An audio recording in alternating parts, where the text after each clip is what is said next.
Cinema இண்டஸ்ட்ரியில இருக்க hero ஹீரோயின்ஸ்லாம் வந்து எப்ப கல்யாணம் பண்ணிக்கிறாங்கன்னு வந்து நம்மளுக்கும் தெரியல அவங்களுக்கும் தெரியல.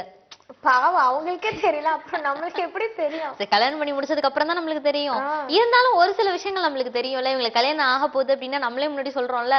ஆனா அப்புறம் அடுத்த வாரமே இல்லையாப்பா சாரி மன்னிச்சுக்கோங்க அப்படின்னா சொல்லிடுவோம். இது நாங்க சொல்லல, இது நாங்க சொல்லலன்னா. சோ இப்ப என்ன அப்படின்னா பூஜா இருக்காங்க இல்லையா, இந்த நான் கடவுள் படத்துல நடிச்சாங்களே, அவங்க ஃபர்ஸ்ட் வந்து உள்ளம் கேட்குமே, அட்டகாசம் இந்த மாதிரி படத்தெல்லாம் நடிச்சாங்க.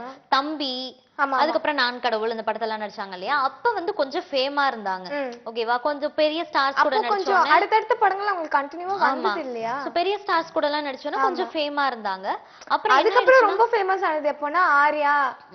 ஆர்யாக்கு உங்களுக்கு எது ரிலேஷன் அப்படி இப்படின்னு சொன்னனால ரொம்ப ஃபேமஸ் ஆனாங்க. அதுக்கப்புறம் நடுவுல வந்து அவங்கள ஆளையே காணோம். ஓகேவா, அதுக்கப்புறம் என்ன பண்ணிட்டாங்கன்னா அவங்களோட மதர் டங் வந்து சிங்களம்.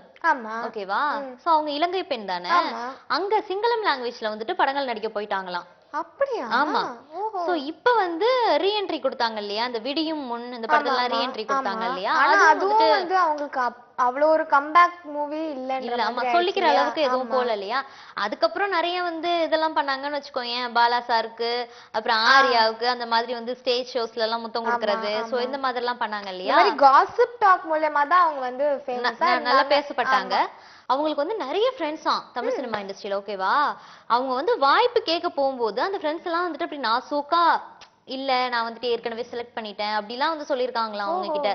சோ பொறுத்து பார்த்தாங்களாம், முடியல அப்படிங்கிற பட்சத்துல வந்துட்டு அண்ட் இன்னொரு டாக் வந்து வந்துகிட்டு இருந்துச்சு, இவங்க வந்து யாரோ ஒருத்தர் வந்து பிசினஸ் மேனை லவ் பண்றாங்க, சீக்கிரமா வந்து கல்யாணம் பண்ணிக்க போறாங்க அப்படின்லாம் சொல்லி நிறைய டாக் வந்துட்டு இருந்துச்சு. இவங்க வந்து அதை ஏத்துக்கவே இல்லை. இல்ல நான் யாரையும் லவ் பண்ணல, என்னோட பாய் ஃப்ரெண்ட் கூட வெளில போகும்போது நீங்க வந்துட்டு இப்படிலாம் பார்த்து சொன்னீங்கன்னா என்ன இப்படி எல்லாம் சொல்றீங்க அப்படின்லாம் அவங்களோட நிறைய ஓப்பன் டாக் எல்லாம் கொடுத்திருந்தாங்க.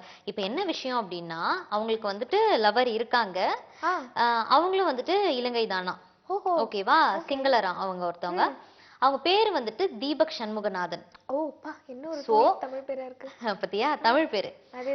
தீபக் சண்முகநாதனை வந்துட்டு லவ் பண்றாங்க, கூடிய சீக்கிரத்துல வந்து கல்யாணம் பண்ணிக்க போறேன் அப்படின்னு சொல்லியிருக்காங்களாம். யாரு அவங்களே சொன்னாங்க? அவங்களே சொல்லியிருக்காங்களாம். சோ அவங்க சொல்லிருக்காங்க அப்படின்ட்டு தான் வந்துட்டு நம்மளுக்கு டாக் கிடைச்சிருக்கு. ஒரு டாக் வந்து கிடைச்சிருக்கு, எனக்கு ஒரு டாக் கிடைச்சிருக்கு. சோ அத வச்சு தான் சொல்றேன். அவங்க ஓபன் டாக் கொடுத்தாதான் அவங்க சொல்லிருக்காங்களா சொல்லலையாங்கிறது எனக்கு தெரியும். அது இனிமேல் தான் தெரியும். அது வந்து அடுத்த வாரம் தெரியும். அதே